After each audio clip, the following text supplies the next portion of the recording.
I think everyone on uh, the attendees list know who I am, but in case you don't, I'm Anna Sharp. I'm the Community Engagement Manager at Livable Buckhead. And we've got Chef Herzig today to teach us how to make sticky lettuce tacos. So if you want to take it from here, Chef, this is all on you. That's awesome. Good afternoon and welcome to our Livable Buckhead Challenge Week 3. Today we are cooking at my kitchen here in West Midtown, and we are going to make the sticky Korean beef lettuce wrap. You could make them into tacos, which would be great for Taco Tuesdays. But I know that there's a Atlanta United game tonight. I heard somebody say earlier that they're gonna wait and cook these later. These will be a perfect game day food for you and your family or your friends because it's quick, simple, and delicious. And I'll show you throughout the little time we have together today some things that you could add to it also. So I'm going to go ahead and wash my hands and we're going to get started. I have the pan heating up for the saute of ground beef. So we're going to start with that. And I know it's nice and hot. So the first thing we're going to do is add our sesame oil and our canola oil over here at the stove. Always be careful to lower your heat when you're adding any, particularly oil, or even sometimes alcohol. It's going to flare up. We're going to want to get that a little bit of hot, spread that around, and we will let that go for a minute.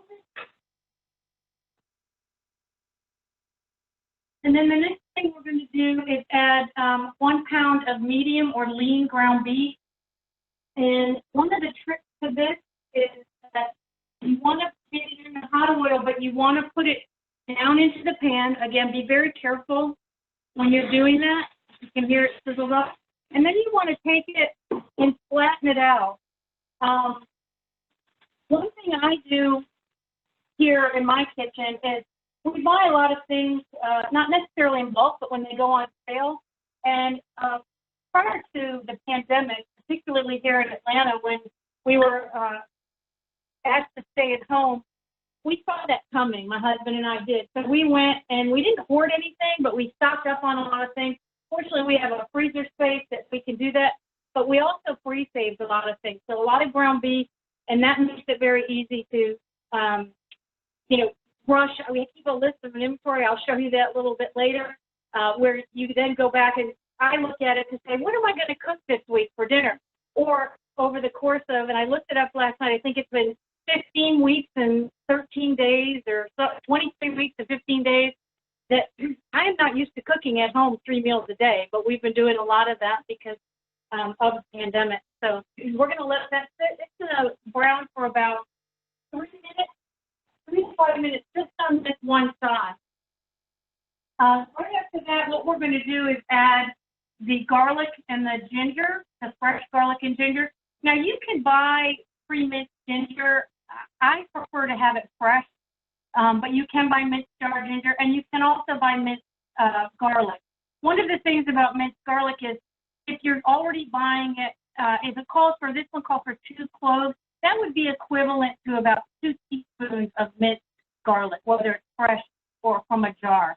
If you do buy it from the jar, I would highly recommend just getting it the one that's in water, not in not in the olive oil, because you don't necessarily want that extra olive oil. But always try and buy fresh when you can, and buy fresh from your local farmers market or your CSA, your community supported agriculture box. Much like our friends at Moore Farms out of Woodland, Alabama. That's one that we use here at our home. And they have also a booth at the Freedom Farmers Market over by the Jimmy Carter Center. So keep that in mind, particularly now, not just because of COVID, but we always want to support our local businesses, whether it's our restaurants, our markets, or our farmers. Really important for our farmers. I mean, I think chefs work really, really hard, and I know that we do. But man, those farmers, they're doing it every day, 24/7. They have no way out, no vacation. So we're going to go check on the beef. I want to check the flame and make sure that it is not too high. As you can see, it's getting a little bit of brown around the edge, and that's what you want is that crispy brown edging. We're going to go for about 2 more minutes, and then we're going to add the next step to that. Are there any questions so far that anybody has?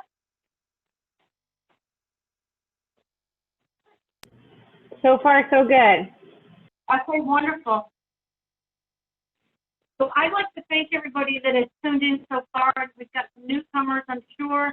I hope that you have found this to be beneficial, and also just fun. You know, I mean, to me, cooking is fun. I know a lot of people are like, I don't find it fun because it's hard, but as I always tell people, whether they're in my profession or I just meet them, friends of mine, practice makes perfect no matter what it is that we do. And I will say that cooking more at home, although I've been a chef for 35 years now, I've learned some new techniques just by reading and doing a lot of things online myself, a lot of research for some projects that I'm working on.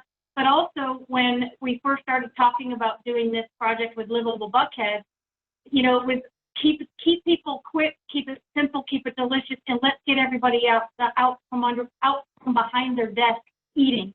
I'm guilty of it. We're all guilty of it. Worst thing you can do is like order fast food from the drive-in and eat it because you're not really taking the time to eat. You're really kind of shoveling it in. Trust me, I'm guilty of it. So we're going to go ahead and check on the beef, and we are going to at this point add the garlic and the ginger. Oh yeah, that looks great. Go ahead and add that.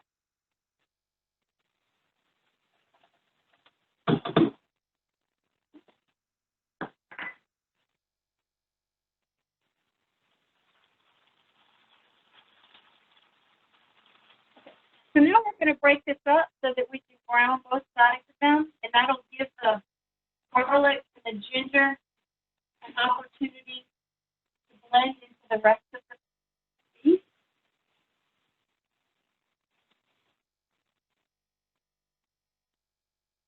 We're going to cook this for about 2 more minutes. This thing to do is just kind of find the parts that haven't browned up yet. Make sure you flip those over.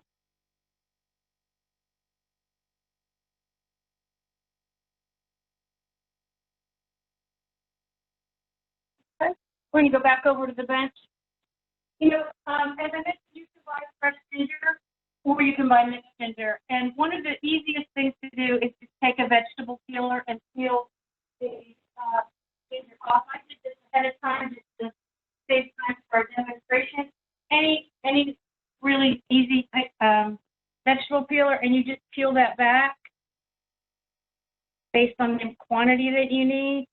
And then make sure that after you cut this off and you peeled what you want off of it, that you rinse it under cold water, because we do want to, you know, these are grown in the earth, and the earth has a lot of wonderful things, but it also has a little bit of dirt and grime and things of that nature. So you want to do that.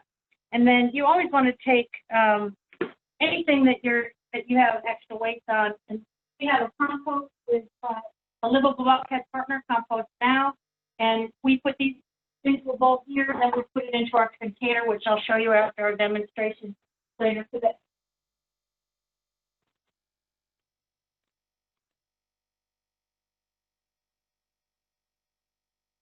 All right, that's all fully brown.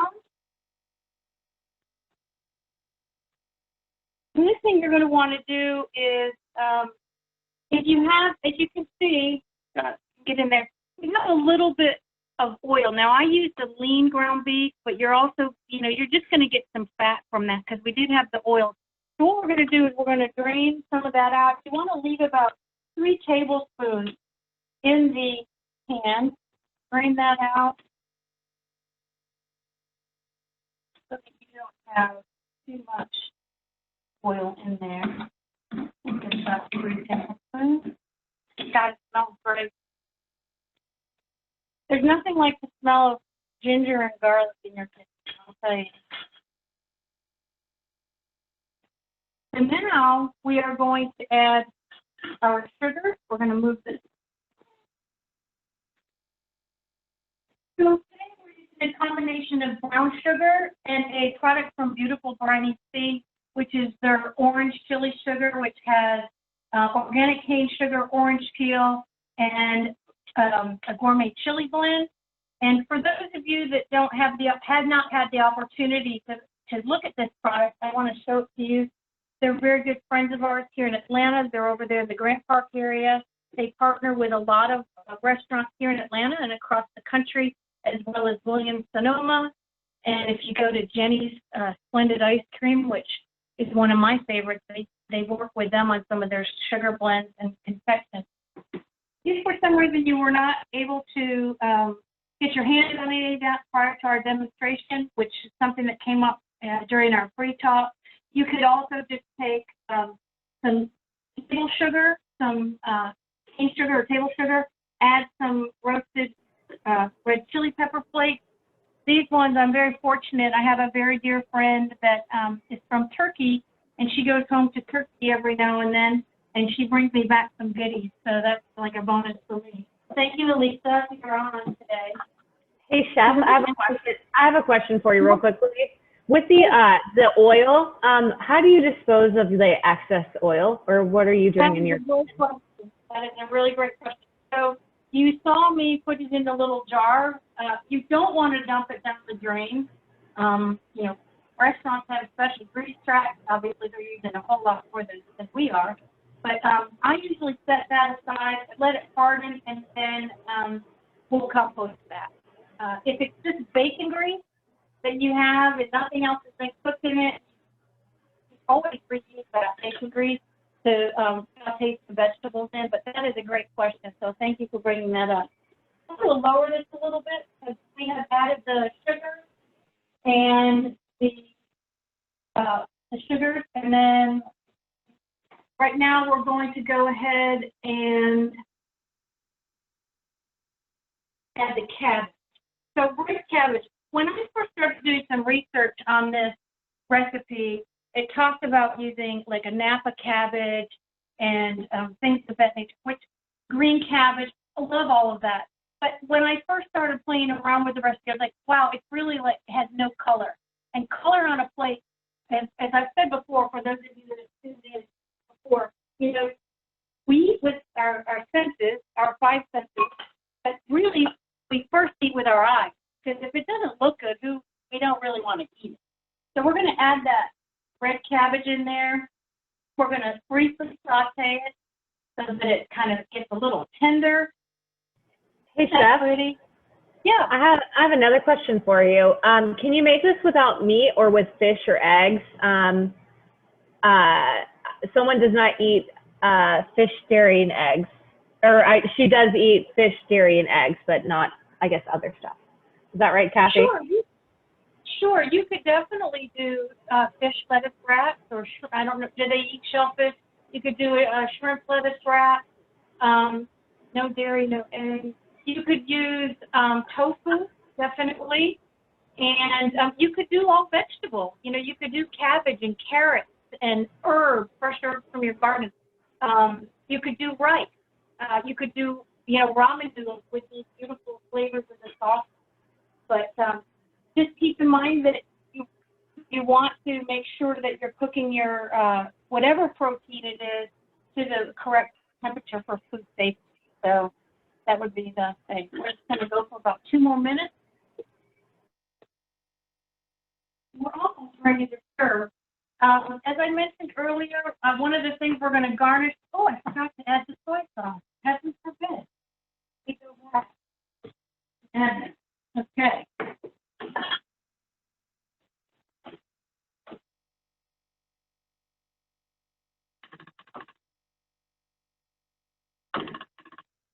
And I can taste this already.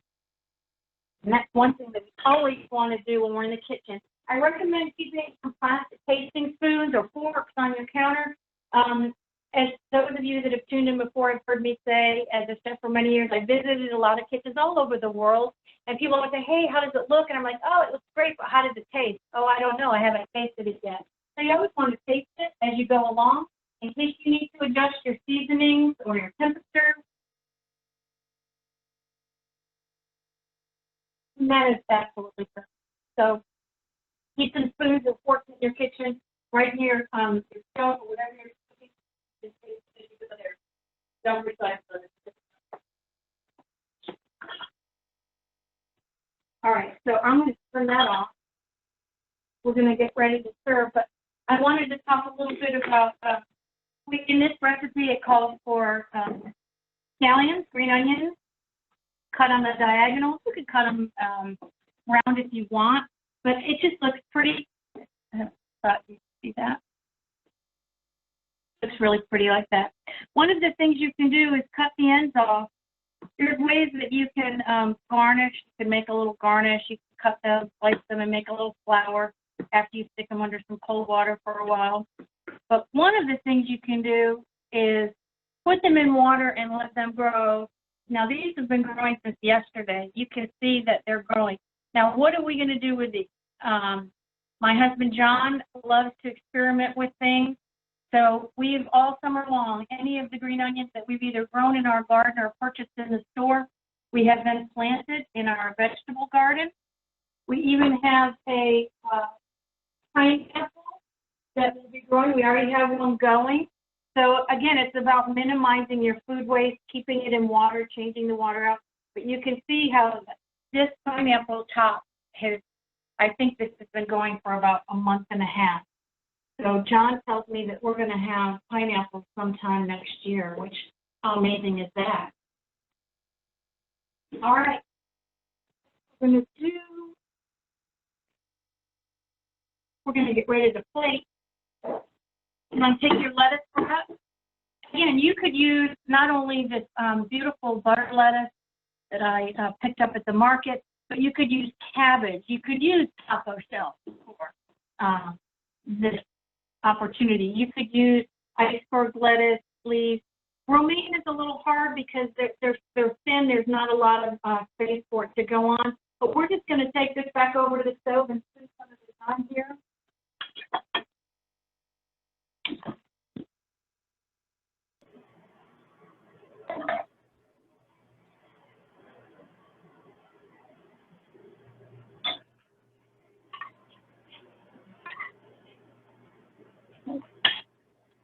And then we're going to add our scallions, green onions.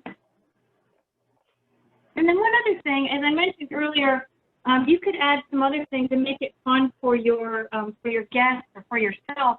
You could add things like sunflower seeds or cashews to give you an extra little bit of protein and fun crunch into your lettuce wrap. And then you could also serve it. One of the bonuses, our friend Scott Cantrell, Director of Communications for Buckhead Living, who's been filming the past 3 weeks, he gets to stay for lunch. And coincidentally enough, I heard someone in the Modern Space office come home early for lunch, which is very rare. So I think the three of us will be enjoying this lunch today. This is a very simple shaved cucumber salad with a little bit of red onion. I mentioned earlier our friends at Moore Farm. They have sometimes in their CSA box herbs and vinaigrettes that they make. So we're going to add a little bit of this lime and Thai basil vinegar to that. And there's just a little bit of salt and pepper on there. And then a little bit of this lemon olive oil that I love. We're just going to sprinkle that on there. And then you have a wonderful, quick, simple, and delicious lunch in a matter of about 20 minutes. Amazing. So I have a question. You mentioned keeping your lettuce. So I have tons of lettuce here, and there's no way I'm going to eat all of it. What's your recommendation for being able to save lettuce for as long as possible? Right. And the first thing I'm going to say is no offense to the bagged salad companies that are out there, but that is the #1 item that is thrown away in a grocery store every day. So you imagine all of that lettuce and those lettuce mixes going to waste and being dumped somewhere, and the amount of waste that food could provide for the people. Over the years, I've done a lot of research on my own, but also consulted with a lot of produce companies. And what you want to do is get yourself a really good container, plastic container. You can pick these up anywhere, even at the dollar store. I mention the dollar store a lot because I pick up a lot of gadgets there that are great. And you want to put this in. Don't wash the lettuce before before you use it, you want to wash it at the time of its use because then you don't want it to add all that extra moisture. Take a little damp paper towel, put it on top of there, and then seal it really tight. And then one other thing you want to do, and I'm going to stay there, I'm going to go right behind you real quick.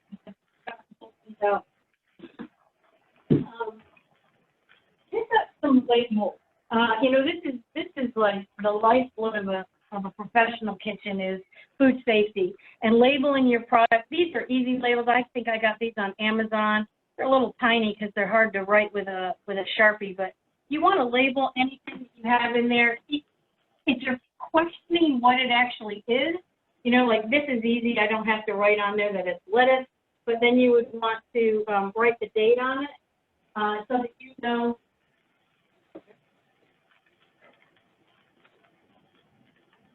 So today is the 9th, 8th. I can't read it on my block. The 9th. Okay, so we're 9/9. Lettuce is going to stay a lot longer in a container like this. Items like green peppers and onions, you know, carrots, wrap them in a little bit of plastic. Herbs, don't ever put your basil in the refrigerator. Basil does not love the refrigerator, but cilantro does. So you want to take a cup and put your cilantro stems in there, and then cover it with a plastic bag.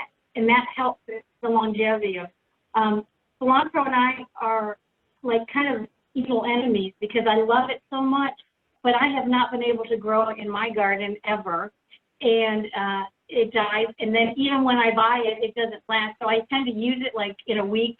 Everything's got cilantro sprinkled on it, and I know a lot of people don't like cilantro. A lot of people don't like rosemary. A lot of people don't like tarragon. And I've learned over the years.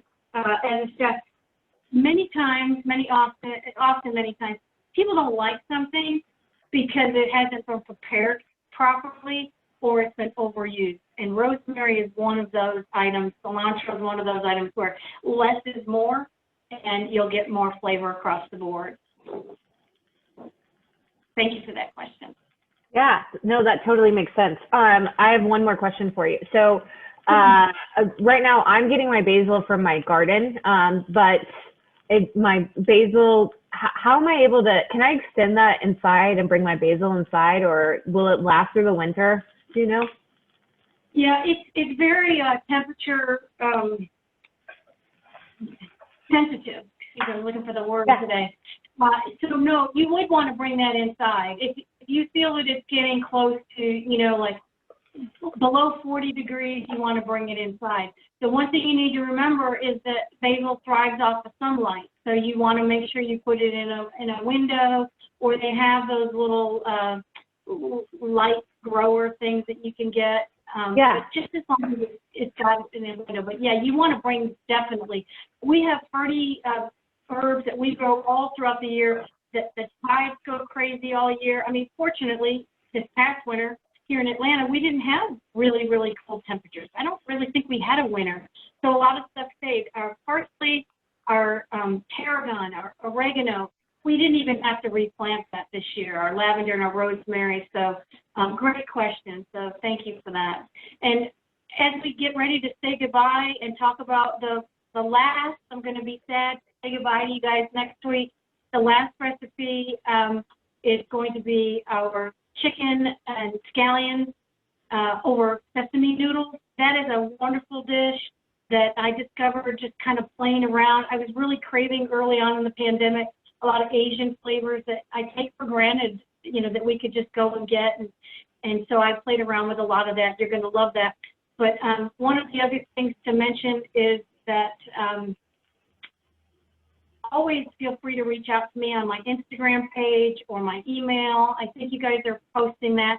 Instagram is @YellowBandChef, which is my handle. On Twitter and Instagram, I post everything, pretty much everything I cook every day is on there. Or even if we go out and get takeout, I usually post about it. And I'm happy to share recipes. I don't own any of these recipes. They're just my labor of love. Unless I do a project for a client, then we would have to mix it up a little bit. But please don't ever hesitate to email me, reach out on Facebook. I'm not on Facebook. Instagram or Twitter, and then the Livable Buckhead page. But thank you again for tuning in, and we hope you had a great time. And just keep remembering to eat and eat healthy and get out from behind your desk. Thanks. Thank you, guys. Have a great rest of your day. That was awesome, and I can't wait to enjoy my lunch. So have a great rest of your day, guys. Thanks, Anna.